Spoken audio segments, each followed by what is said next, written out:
ਸਾਹਿਬ ਜੀ।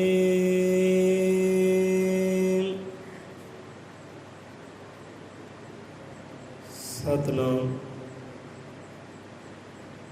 ਸਤਿਗੁਰੂ ਸਤਿਗੁਰੂ ਸਤਿਗੁਰੂ। ਅਜ਼ਰ ਮਤ੍ਰਿਕਾਲਦਰਸ਼ੀ ਸ਼੍ਰੀ ਗੁਰੂ ਵਾਲਮੀਕ ਭਗਵਾਨ ਜੀ ਮਹਾਰਾਜ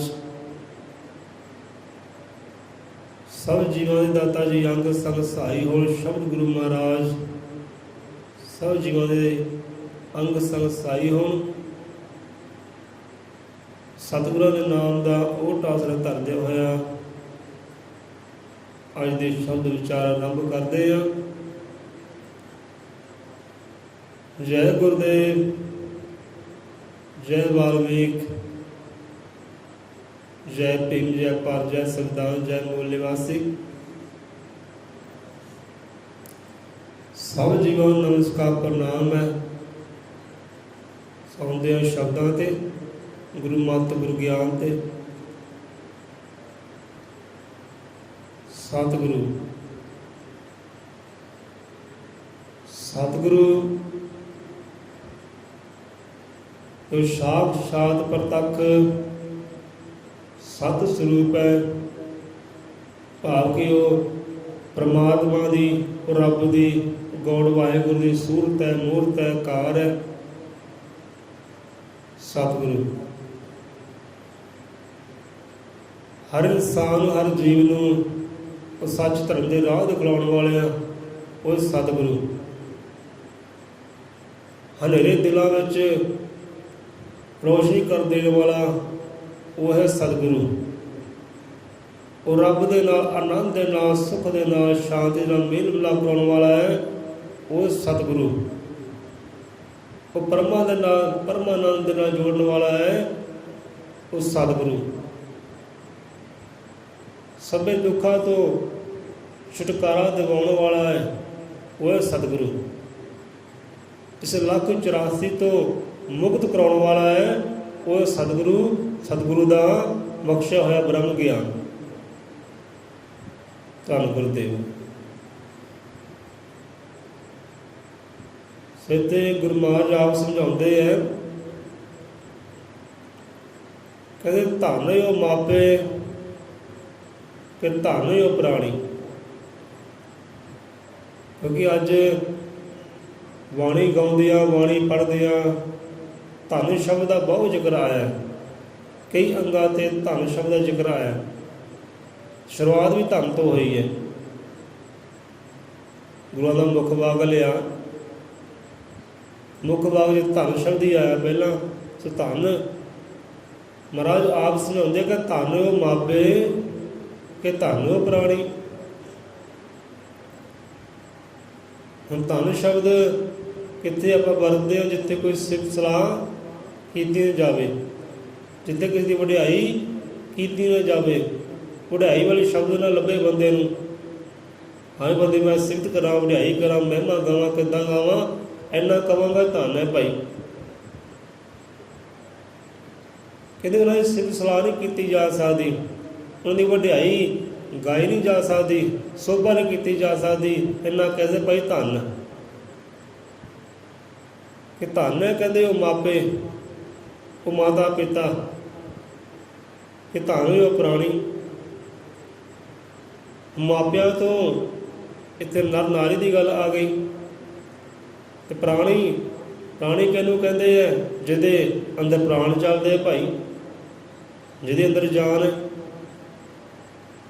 ਜਿਹਦੇ ਅੰਦਰ ਜਾਨ ਹੈ ਨਾ, ਜਿਹਦੇ ਅੰਦਰ ਪ੍ਰਾਣ ਹੈ, ਉਹ ਪ੍ਰਾਣੀ। ਪ੍ਰਾਣੀਆਂ ਵਿੱਚ ਸਭ ਜੀਵ ਜੰਤੂ ਆ ਜਾਂਦੇ ਆ, ਇੱਕ ਰੁੱਖ ਵੀ ਆ ਜਾਂਦਾ ਹੈ। ਰੁੱਖ ਅੰਦਰ ਵੀ ਪ੍ਰਾਣ ਹੈ, ਜਾਨ ਹੈ ਭਾਈ। ਉਹੀ ਵੱਧਦਾ ਹੈ, ਫੁੱਲਦਾ ਹੈ, ਆਪਣੇ ਰੰਗ ਬਦਲਦਾ ਹੈ, ਉਹਦੇ ਅੰਦਰ ਪ੍ਰਾਣ ਹੀ ਹੈ, ਤਦ ਹੀ ਹੁੰਦਾ ਹੈ। ਸੋ ਕਹਿੰਦੇ ਧੰਨ ਹੈ, ਕਹਿੰਦੇ ਉਹ ਰੁੱਖ ਵੀ ਧੰਨ ਹੈ, ਉਹ ਧਰਤੀ ਵੀ ਧੰਨ ਹੈ। ਜੇ ਧਰਤੀ 'ਤੇ ਸਤਿਗੁਰ ਦੇ ਆਸਣ ਹੋ ਗਏ, ਉਹ ਰੱਬ ਦੇ ਆਸਣ ਹੋ ਗਏ, ਬੈਠਣਾ ਜਿੱਥੇ ਹੋ ਗਿਆ, ਉਹਨਾਂ ਰਹਿਬਰਾਂ ਦਾ, ਸੰਤਾਂ ਦਾ, ਫਕੀਰਾਂ ਦਾ, ਰੱਬ ਦੇ ਪਿਆਰਿਆਂ ਆਸ਼ਿਕਾਂ ਦਾ ਉਹ ਰੱਬ ਦਾ ਜੇ ਧਰਤੀ ਦੇ ਕੋਨੇ 'ਤੇ ਬੈਠਣਾ ਹੋਗਾ, ਧਰਤੀ ਵੀ ਕਹਿੰਦੇ ਧਨ ਹੈ, ਉਹ ਵੀ ਪੂਜਣਯੋਗ ਹੈ, ਸਵਰਗ ਹੈ, ਉਹ ਜੰਨਤ ਹੈ, ਉਹ ਧਰਤੀ ਵੀ ਧਨ ਹੈ। ਜਿਹਦੇ ਰੁੱਖ ਦੇ ਥੱਲੇ ਬਹਿ ਗਏ ਹੈ, ਭਾਵੇਂ ਉਹ ਰੁੱਖ ਵੀ ਧਨ ਹੈ ਭਾਈ, ਉਹ ਰੁੱਖ ਵੀ ਪੂਜਣਯੋਗ ਹੋ ਗਿਆ, ਲੋਕ ਅੱਜ ਪੂਜਦੇ ਆ। ਇਹੋ ਜਿਹੇ ਰੁੱਖ ਅੱਜ ਵੀ ਇਸ ਜਗਤ ਦੇ ਉੱਪਰ ਹਾਜ਼ਰ ਨਾਜ਼ਰ ਹੈ। ਰੁੱਖ ਵੀ ਅੱਜ ਹਰੇ ਭਰੇ ਹੈ। ਇਹੋ ਜਿਹੀ ਚਰਨ ਛੂਹ ਪ੍ਰਾਪਤ ਹੋ ਗਈ ਉਹਨਾਂ ਰੁੱਖਾਂ ਨੂੰ। ਜੇ ਇੱਕ ਰੁੱਖ ਤਰ ਸਕਦਾ ਭਾਈ, ਹਰਿਆ ਭਰਿਆ ਹੋ ਸਕਦਾ, ਬੰਦਾ ਕਿਉਂ ਤਰੇਗਾ ਭਾਈ? ਵਿਚਾਰ ਕਰਨ, ਰੱਬ ਦੀ ਸੰਗਤ, ਰੱਬ ਦੇ ਪਿਆਰੇ ਵਿਚਾਰ ਕਰਨ। ਜੇ ਸੰਤਾਂ ਦੀ ਚਰਨਾਂ ਦੀ ਛੋਹ ਪ੍ਰਾਪਤ ਕਰਕੇ ਰੁੱਖ ਤਰ ਸਕਦਾ ਹੈ, ਰੁੱਖ ਦੇ ਵਾਰੇ ਨਿਆਰੇ ਹੋ ਸਕਦੇ ਹੈ, ਸੰਸਾਰ ਪਰ ਰੁੱਖ ਇੱਕ ਅਮਰ ਹੋ ਸਕਦਾ ਹੈ, ਹਰਿਆ ਭਰਿਆ ਹੋ ਸਕਦਾ ਹੈ ਭਾਈ, ਤੇ ਬੰਦਾ ਕਿਉਂ ਨਹੀਂ ਹਰਿਆ ਭਰਿਆ ਹੋ ਸਕਦਾ? ਬੰਦਾ ਕਿਉਂ ਨਹੀਂ ਪੂਜਿਆ ਜਾ ਸਕਦਾ? ਬੰਦਾ ਕਿਉਂ ਨਹੀਂ ਅਮਰ ਹੋ ਸਕਦਾ ਸੰਸਾਰ ਉੱਪਰ? ਜੇਕਰ ਉਹ ਵੀ ਚਰਨਾਂ ਦੀ ਛੋਹ ਪ੍ਰਾਪਤ ਕਰ ਲੈ ਤਾਂ ਉਹਨਾਂ ਦੀ ਛੋਹ ਚਰਨਾਂ ਵਿੱਚ ਹੀ ਇਹੋ ਜਿਹੀ ਬਰਕਤ ਹੈ। ਰੁੱਖਾਂ ਨੇ ਸੰਗ ਕਰ ਲਿਆ, ਜਿਸ ਰੁੱਖ ਥੱਲੇ ਬਹਿ ਗਏ ਸੰਤ ਰਹਿਬਰ ਗੁਰੂ ਪੀਰ, ਰੁੱਖ ਵੀ ਪੂਜੇ ਗਏ। ਕਿ ਧੰਨ ਹੈ ਭਾਈ ਉਹ ਰੁੱਖ ਵੀ, ਕਿ ਧੰਨ ਉਹ ਜੀਵ ਵੀ ਹੈ। ਇਹੋ ਜਿਹੇ ਪਸ਼ੂ ਪਰਿੰਦੇ ਵੀ ਹੈ। ਜਿੱਥੇ ਕਈਆਂ ਸੰਤਾਂ ਨੇ ਤੁਰਦੇ ਰੱਖੇ ਹੁੰਦੇ ਸੀ, ਉਹ ਵੀ ਪੂਜਣਯੋਗ ਹੋ ਗਏ ਕਹਿੰਦੇ। ਕਈਆਂ ਨੇ ਕੁੱਤੇ ਬਿੱਲੇ ਰੱਖੇ ਹੁੰਦੇ ਸੰਤਾਂ ਨੇ, ਉਹ ਕੁੱਤੇ ਵੀ ਸਿਫਤਾਂ ਪਾ ਕੇ, ਵਡਿਆਈਆਂ ਪਾ ਕੇ, ਸੰਤਾਂ ਦੇ ਦਰਸ਼ਨ ਕਰਕੇ, ਉਹ ਚਰਨ ਛੂਹ ਪ੍ਰਾਪਤ ਕਰਕੇ। ਇਹੋ ਜਿਹੇ ਕੁੱਤਿਆਂ ਦੀ ਵੀ ਕਈ ਕਹਾਣੀਆਂ ਆਉਂਦੀਆਂ ਸੰਤਾਂ ਦੇ ਨਾਲ। ਸੋ ਧੰਨ ਕਹਿੰਦੇ ਉਹ ਵੀ ਭਾਈ ਜੋ ਤਰ ਸਕਦੇ ਹੈ, ਉਹਨਾਂ ਦੇ ਨਾਵੇਂ ਜਗਤ 'ਤੇ ਆ ਸਕਦੇ ਹੈ, ਉਹਨਾਂ ਦੇ ਕਥਾ ਕਹਾਣੀਆਂ ਸੰਤਾਂ ਦੇ ਨਾਲ ਆ ਸਕਦੀਆਂ। ਅਤੇ ਬੰਦਾ ਅੱਜ ਦਾ ਬੰਦਾ ਵੀ ਇਹਦੀ ਬਾਰੇ ਨਿਆਰੇ ਹੋ ਸਕਦੇ ਭਾਈ। ਕਹਿੰਦੇ ਧੰਨ ਹੈ ਭਾਈ, ਗੱਲ ਮੁਕਾਉਣੀ ਕੀਤੀ ਹੈ। ਧੰਨ ਹੈ ਕਹਿੰਦੇ ਉਹ ਪ੍ਰਾਣੀ ਭਾਈ, ਕਿ ਧੰਨ ਉਹ ਨਰ ਨਾਰੀ, ਧੰਨ ਉਹ ਮਾਪੇ, ਉਹ ਧੰਨ ਹੈ ਉਹ ਸਿੱਧ ਸਲਾਹ ਤੋਂ ਉੱਪਰ ਹੋ ਗਏ, ਵਡਾਈਆਂ ਤੋਂ ਉੱਪਰ ਹੋ ਗਏ, ਉਹਦੀ ਕੋਈ ਸੋਭਾ ਕੀਤੀ ਨਹੀਂ ਜਾ ਸਕਦੀ। ਇਹਨਾਂ ਕਹਾਂਗੇ ਧੰਨ ਉਹ ਮਾਪੇ, ਧੰਨ ਉਹ ਪ੍ਰਾਣੀ ਜੋ ਸਤਿਗੁਰ ਦੇ ਚਰਨੀ ਆ ਗਏ। ਚਰਨੀ ਤੇ ਭਾਵ ਜਿਹਨਾਂ ਨੂੰ ਉਹ ਸ਼ਬਦ ਮਿਲ ਗਿਆ, ਰੱਬ ਦਾ ਸਲੋਕ ਮਿਲ ਗਿਆ, ਰੱਬ ਦਾ ਨਾਮਾ ਸੰਤਾਂ ਪਾਸੋਂ ਮਿਲ ਗਿਆ, ਉਹ ਧੰਨ ਹੈ ਭਾਈ। ਜਿਹਨੇ ਸੰਤਾਂ ਕੋਲੋਂ ਸ਼ਬਦ ਪ੍ਰਾਪਤ ਕਰ ਲਿਆ, ਸੰਤਾਂ ਕੋਲੋਂ ਗਿਆਨ ਪ੍ਰਾਪਤ ਕਰ ਲਿਆ, ਸੰਤਾਂ ਕੋਲੋਂ ਰੱਬ ਦਾ ਨਾਮਾ ਪ੍ਰਾਪਤ ਕਰ ਲਿਆ, ਉਹ ਕਹਿੰਦੇ ਧੰਨ ਹੈ ਭਾਈ। ਧੰਨ ਉਹ ਮਾਪੇ, ਕਿ ਧੰਨ ਉਹ ਪ੍ਰਾਣੀ ਹੈ।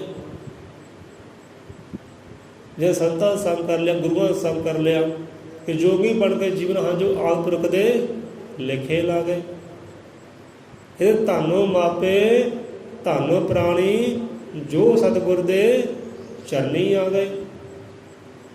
ਜਿਹਨਾਂ ਨੇ ਸੰਤਾਂ ਦੀ ਚਰਨ ਛੂਹ ਪ੍ਰਾਪਤ ਕਰ ਲਈ, ਚਰਨਾਂ ਅੰਦਰ ਆਪਣੇ ਆਪ ਨੂੰ ਅਰਪਣ ਕਰ ਲਿਆ, ਇਹ ਧੰਨ ਹੋ ਗਏ ਭਾਈ ਦੁਨੀਆ 'ਤੇ, ਉਹ ਪੂਜਣਯੋਗ ਹੋ ਗਏ ਦੁਨੀਆ 'ਤੇ। ਉਹ ਧੰਨੋ ਮਾਪੇ, ਧੰਨੋ ਪ੍ਰਾਣੀ ਜੋ ਸਤਿਗੁਰ ਦੇ ਚਰਨੀ ਆ ਗਏ, ਜੋਗੀ ਬਣ ਕੇ ਜੀਵਨ ਹਾਂ ਜੋ ਆਦਿ ਪੁਰਖ ਦੇ ਲਿਖੇ ਲਾ ਗਏ। ਜੋਗੀ ਬਣ ਕੇ ਭਾਵ ਕੇ ਇੱਥੋਂ ਇਹ ਨਹੀਂ ਕਿ ਹਾਂ ਵੀ ਕੰਨਾਂ 'ਚ ਮੁੰਦਰਾ ਪਾ ਲਈਆਂ, ਗਲ 'ਚ ਮਾਲਾ ਪਾ ਲਈ, ਕੋਈ ਭਗਵੇਂ ਬਾਣੇ ਪਾ ਲਏ, ਕੱਪੜੇ ਪਾ ਲਏ, ਇਹੋ ਜਿਹੇ ਜੋਗੀ ਨਹੀਂ। ਇਹੋ ਜਿਹੇ ਜੋਗੀ ਅਨੇਕਾਂ ਹੀ ਫਿਰਦੇ ਜਗ ਦੇ ਉੱਪਰ।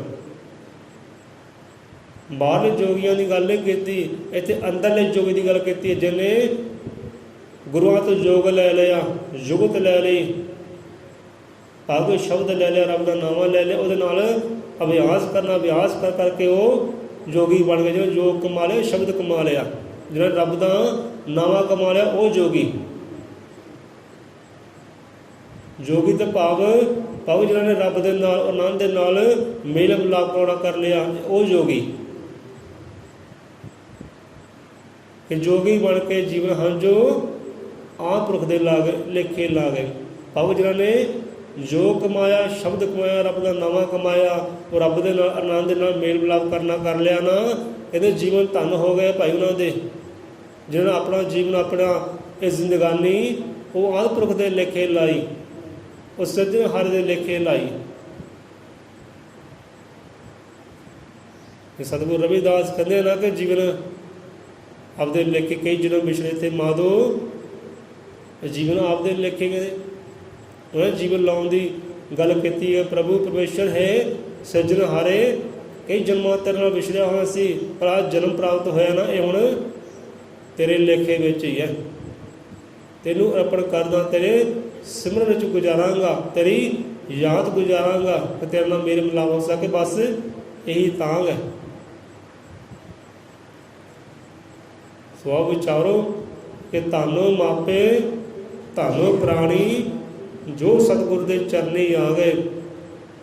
ਇਹ ਬੰਦਾ ਵੀ ਧੰਨ ਧੰਨ ਹੋ ਸਕਦਾ ਹੈ, ਇਹ ਨਾਰੀ ਵੀ ਧੰਨ ਧੰਨ ਹੋ ਸਕਦੀ ਹੈ ਜੇ ਸਤਿਗੁਰ ਚਰਨਾਂ ਦੀ ਸ਼ੋਭ ਪ੍ਰਾਪਤ ਕਰ ਲਏ ਤਾਂ। ਤੋ ਸਤਿਗੁਰ ਵਾਲੇ ਬਣੋ ਭਾਈ, ਆਪਣੇ ਸਤਿਗੁਰ ਦੇ ਬਣ ਕੇ ਰਵੋ, ਆਪਣੇ ਗੁਰੂ ਦੇ ਬਣ ਕੇ ਰਵੋ, ਗੁਰੂ ਦਰਗਾਹ ਦੇ ਬਣ ਕੇ ਰਵੋ। ਇਹ ਸ਼ਬਦ ਸਿਖਾਉਂਦੇ ਆ, ਕਿਉਂਕਿ ਸਤਿਗੁਰ ਦੇ ਨਾਲ ਹੀ ਜੁੜ ਕੇ ਬੰਦਾ ਇਹ ਭਵ ਸਾਗਰ ਨੂੰ ਪਾਰ ਕਰ ਸਕਦਾ ਹੈ। ਸਤਿਗੁਰ ਦੇ ਨਾਲ ਜੁੜ ਕੇ ਬੰਦਾ ਉਸ ਆਨੰਦ ਨੂੰ ਪਾ ਸਕਦਾ ਹੈ, ਜੀਵਨ ਧੰਨ ਧੰਨ ਹੋ ਸਕਦਾ ਹੈ।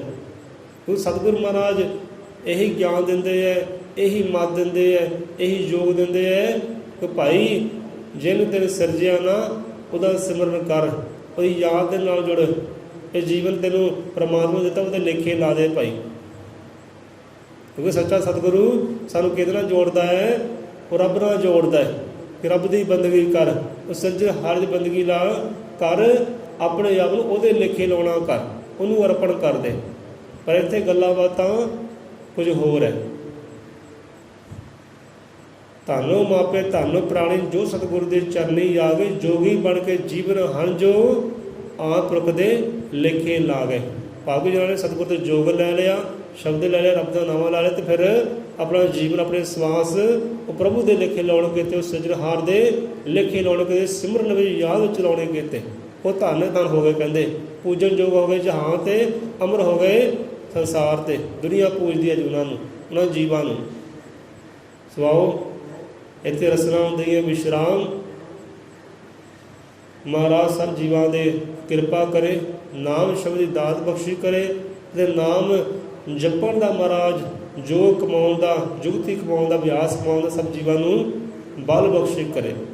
ਬੋਲੇ ਸੋ ਨਿਰਭੈ ਅਜ਼ਰ ਮੰਤਰ ਕਾਲ ਦਰਸ਼ੀ ਸ੍ਰਿਸ਼ਟੀ ਕਰਤਾ ਵਾਲਮੀਕ ਦਇਆਵਾਨ ਜੀ ਕੀ ਜੈ।